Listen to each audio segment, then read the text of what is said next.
Ito lang yan. Wag mong kakalimutan kung anong rason kung bakit mo sinimulan yung mga pangarap na gusto mong tuparin. Wag mong kakalimutan lahat ng naging inspirasyon mo o lahat ng pinanghuhugutan mo ng lakas ng loob para matupad o magawa mo kung ano yung gusto mong gawin.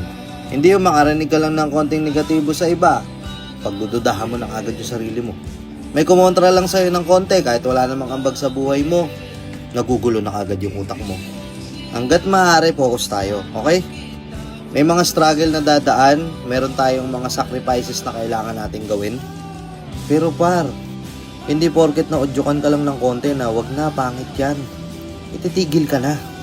Again, wag mong kakalimutan yung rason kung bakit mo sinimulan yung mga bagay na gusto mong gawin. Nakita mo na before yung magiging future mo eh. Nagkaroon ka na nga ng vision para sa sarili mo eh. Hayaan mo bang hindi matupad yun? Hayaan mo bang hindi matuloy yun? Kaya mo yan. Kasi at the end of the day, sila wala rin namang maitutulong sa'yo pero sarili mo katulong mo. And at the end of the day, sarili mo lang din ang pasasalamatan mo sa huli. Meron ng future version mo na natupad na yung pangarap mo. Nagets mo? Uulitin ko. Meron ng future version mo na natupad na yung pangarap mo. Pero ang tanong, paano mo mamimit yung future version mo? Let's go.